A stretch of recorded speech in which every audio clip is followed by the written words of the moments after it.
എന്റെ പ്രിയപ്പെട്ട കുഞ്ഞേ, നിന്റെ ജീവിതത്തിൽ ഇപ്പോൾ കടന്നുപോയിക്കൊണ്ടിരിക്കുന്ന ചില കാര്യങ്ങൾ നീ പ്രതീക്ഷിച്ചതിലും കൂടുതൽ സമയമെടുക്കുന്നുണ്ടോ? ഞാൻ സർവശക്തനായ ദൈവമാണെങ്കിൽ പിന്നെ എന്തുകൊണ്ടാണ് നിന്റെ കാര്യങ്ങളിൽ ഇത്രയധികം താമസം നേരിടുന്നത് എന്ന് നീ ഓരോ നിമിഷവും അത്ഭുതപ്പെടുന്നുണ്ടാകാം. നിന്റെ പ്രാർത്ഥനകൾക്ക് ഞാൻ ഇല്ല എന്ന് മറുപടി നൽകിയതായി നീ വിശ്വസിക്കുന്നുണ്ടോ?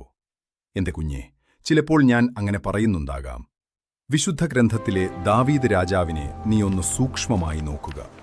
അവൻ എനിക്കായി ഒരു മനോഹരമായ ദൈവാലയം പണിയണമെന്ന് അതിയായി ആഗ്രഹിച്ചു. എന്നെ സ്തുതിക്കുന്ന മനോഹരമായ ഗീതങ്ങൾ മുഴുവൻ രചിച്ച അവനേക്കാൾ യോഗ്യനായി ഭൂമിയിൽ മറ്റാരുണ്ട്?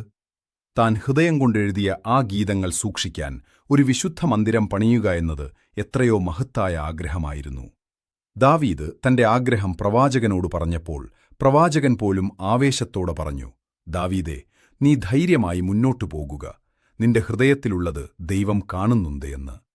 എന്നാൽ ആ പ്രവാചകൻ വീട്ടിൽ പോയി പ്രാർത്ഥിച്ചപ്പോൾ ഞാൻ അവനെ തടഞ്ഞു. ദാവീദിനോട് സത്യം വിളിച്ചു പറയാൻ ഞാൻ അവനോട് കൽപ്പിച്ചു. പ്രവാചകൻ മടങ്ങിവന്ന് ദാവീദിനോട് പറഞ്ഞു, ദാവീദേ, ഞാൻ നിന്നെ ഒരുപാട് സ്നേഹിക്കുന്നു. നീ അതിശയിപ്പിക്കുന്ന ഒരു നേതാവാണ്. നീ ദൈവത്തിന് അത്രമേൽ പ്രിയപ്പെട്ടവനാണ്. നീ എനിക്കായി ഒരു ദൈവാലയം പണിയാൻ ആഗ്രഹിക്കുന്നു. അതിൽ തെറ്റൊന്നുമില്ല. പക്ഷേ കർത്താവ് പറയുന്നത് മറ്റൊന്നാണ്. അവിടുന്ന് ഇല്ല എന്നല്ല പറഞ്ഞത്, മറിച്ച് നിന്നിലൂടെയല്ല എന്നാണ് പറഞ്ഞത്. അത് കേൾക്കാൻ എത്രമാത്രം പ്രയാസമായിരുന്നിരിക്കണം. നീയല്ല എന്ന ആ ഒരു വാക്ക് എത്രയോ ഹൃദയഭേദകമാണ്. നിന്റെ മകനായ സോളമൻ അത് പൂർത്തിയാക്കുമെന്ന് ഞാൻ അവനോട് പറഞ്ഞു. നിന്റെ കൈകളിൽ യുദ്ധത്തിന്റെയും ചോരയുടെയും പാടുകളുണ്ട്. എങ്കിലും നിന്നിലൂടെ തന്നെ ഞാൻ ആ ലക്ഷ്യം പൂർത്തിയാക്കും. ദാവീദ് പിന്നെ എന്തു ചെയ്തു എന്ന് നീ കണ്ടോ? അവൻ നിരാശനായൊരിടത്തിരുന്നില്ല. താൻ ഒരിക്കലും പ്രവേശിക്കാത്ത, താൻ ഒരിക്കലും നേരിട്ട് ഗുണഫലം അനുഭവിക്കാത്ത ഒരു വലിയ പദ്ധതിക്കായി അവൻ തന്റെ ശേഷിച്ച കാലം മുഴുവൻ സ്വർണവും വെള്ളിയും കല്ലും മരവും ശേഖരിച്ചുവെച്ചു. കേവലമൊരു ആർപ്പുവിളിയിൽ അവസാനിക്കുന്നതല്ല യഥാർത്ഥ ആത്മീയത. ആർപ്പുവിളികൾ കൊണ്ട് നിനക്ക് ലഭിക്കുന്നത് ഒരുപക്ഷെ താൽക്കാലികമായ ആശ്വാസം മാത്രമായിരിക്കും. ഞാൻ അത്ഭുതങ്ങൾ പ്രവർത്തിക്കുന്നവനാണ്. നിന്റെ പാപങ്ങൾക്കായി കുരിശിൽ മരിച്ച നിന്റെ രക്ഷകനാണ് ഞാൻ. മരണത്തിന്മേൽ വിജയം വരിച്ചവനാണ് ഞാൻ. എന്റെ നാമം വിശ്വസിച്ച് വിളിച്ചപേക്ഷിക്കുന്നവൻ രക്ഷിക്കപ്പെടും എന്നതിൽ സംശയമില്ല. എന്നാൽ അതോടൊപ്പം ഞാൻ നിന്റെ ഗുരുനാഥനും വഴികാട്ടിയും കൂടിയാണ്. ഒരു നല്ല ഗുരുനാഥന് എപ്പോൾ വേഗത കുറയ്ക്കണമെന്ന് കൃത്യമായി അറിയാം. ഞാൻ നിന്റെ ജീവിതത്തെ പതുക്കെയാക്കുന്നത് നിനക്ക് ചില കാര്യങ്ങൾ പഠിപ്പിച്ചു തരാൻ വേണ്ടിയാണ്. വർഷങ്ങൾക്ക് മുൻപ് ഒരുവൻ തന്ത്രിവാദ്യം പഠിക്കാനായി ഒരു ഗുരുവിനെ സമീപിച്ചു. ആ ഗുരു തന്റെ കഴിവ് പ്രകടിപ്പിക്കാനായി അതിവേഗത്തിൽ വാദ്യം മീട്ടി. ശിഷ്യനൊന്നും മനസ്സിലായില്ല. തന്റെ വേഗത കാണിക്കാനല്ല, മറിച്ച് ശിഷ്യന് അത് എങ്ങനെ മീട്ടണമെന്ന് പഠിപ്പിക്കാനാണ് ആ ഗുരു ശ്രദ്ധിക്കേണ്ടിയിരുന്നത്. ശിഷ്യന് മനസ്സിലാകണമെങ്കിൽ ഗുരുനാഥൻ വേഗത കുറച്ചേ മതിയാകൂ. എങ്കിൽ മാത്രമേ എവിടെയാണ് വിരലുകൾ അമർത്തേണ്ടതെന്നും എപ്പോഴാണ് തന്ത്രികൾ മീട്ടേണ്ടതെന്നും ശിഷ്യന് കാണാൻ കഴിയൂ. നീ എന്നോട് കാര്യങ്ങൾ പഠിപ്പിക്കാൻ ചോദിക്കുമ്പോൾ ഞാൻ വേഗത കുറയ്ക്കുന്നത് കണ്ട് നീ പരിഭ്രാന്തനാകുന്നു. സ്നേഹിക്കാൻ, പഠിപ്പിക്കാൻ നീ എന്നോട് ആവശ്യപ്പെടുമ്പോൾ നിന്റെ ചുറ്റുമുള്ള സാഹചര്യങ്ങളെ ഞാൻ ദുസ്സഹമാക്കുന്നു. നീ ക്ഷമയ്ക്കായി പ്രാർത്ഥിക്കുമ്പോൾ ഞാൻ നിനക്ക് നൽകുന്നത് വലിയ യാത്രാക്കുരുക്കുകളും അനാവശ്യമായ തടസ്സങ്ങളുമായിരിക്കും. നിന്റെ ജീവിതത്തിൽ നീ ഏറ്റവും കൂടുതൽ ദേഷ്യപ്പെടുന്ന സാഹചര്യങ്ങളിലൂടെ നീ കടന്നുപോകേണ്ടിവരും. നിന്റെ ആവശ്യം നിറവേറ്റാൻ ഞാൻ സാഹചര്യങ്ങൾ ഒരുക്കുകയാണ്. ഞാൻ പതുക്കെ പോകുന്നത് എനിക്ക് കഴിവില്ലാത്തതുകൊണ്ടല്ല, മറിച്ച് നിനക്കത് ഉൾക്കൊള്ളാൻ ഇപ്പോൾ കഴിയില്ല എന്നതുകൊണ്ടാണ്. പഠനകാലത്ത് നിന്റെ കൂട്ടുകാർ അതിവേഗത്തിൽ ചുവടുകൾ വയ്ക്കുന്നത് കണ്ടിട്ടില്ലേ? അവർക്കത് ചെയ്യാൻ കഴിയുന്നത് അവർ വർഷങ്ങളോളം പരിശീലിച്ചതുകൊണ്ടാണ്. തുടക്കക്കാരനായ നിനക്ക് അത് പതുക്കെ മാത്രമേ പഠിക്കാൻ കഴിയൂ. ഞാൻ നിന്റെ കാര്യങ്ങൾ പതുക്കെയാക്കുന്നത് നിന്നെ സ്നേഹിക്കുന്നതുകൊണ്ടാണ്. ദൈവീകമായ കാര്യങ്ങൾ നിനക്ക് എളുപ്പമാകുന്നതല്ല എപ്പോഴും നല്ലത്. നിന്റെ സൗകര്യത്തിന് അനുസരിച്ചല്ല ഞാൻ പ്രവർത്തിക്കുന്നത്. നിന്റെ വളർച്ചയ്ക്കു വേണ്ടിയാണ് ഞാൻ പ്രവർത്തിക്കുന്നത്. കാനായിലെ വിവാഹവീട്ടിൽ വീഞ്ഞ് തീർന്നുപോയ ആ അടിയന്തര സാഹചര്യം ഒന്ന് സങ്കൽപ്പിക്കുക. വീഞ്ഞ് തീർന്നുപോയി എന്ന് മറിയം എന്റെ അടുത്ത് വന്നു പറഞ്ഞപ്പോൾ അവിടെ നടന്ന അത്ഭുതം നീ ചിന്തിക്കുന്നതുപോലെ ലളിതമായിരുന്നില്ല. ആ കാലഘട്ടത്തിൽ വെള്ളമൊഴിക്കാൻ യന്ത്രങ്ങളോ കുഴലുകളോ ഉണ്ടായിരുന്നില്ല. വീഞ്ഞ് തീർന്നുപോയി എന്നു പറഞ്ഞാൽ അത് ആ കുടുംബത്തിന് വലിയ അപമാനമാണ്. അതിഥികൾക്ക് മുൻപിൽ അവർ തലകുനിക്കേണ്ടിവരും. അവർക്ക് ഇപ്പോൾ തന്നെ വീഞ്ഞു വേണം, ഈ നിമിഷം തന്നെ, അത് അത്യാവശ്യമാണ്. പക്ഷെ ഞാൻ ആ അത്ഭുതം പ്രവർത്തിക്കാൻ തിരഞ്ഞെടുത്ത വഴി നോക്കുക. ഞാൻ ആ വേലക്കാരോട് കിണറ്റിൽ പോയി വെള്ളം കോരാൻ പറഞ്ഞു. കഠിനമായി വിയർപ്പൊഴുക്കി അധ്വാനിക്കേണ്ടി വന്ന ഒരു പ്രക്രിയയായിരുന്നു അത്.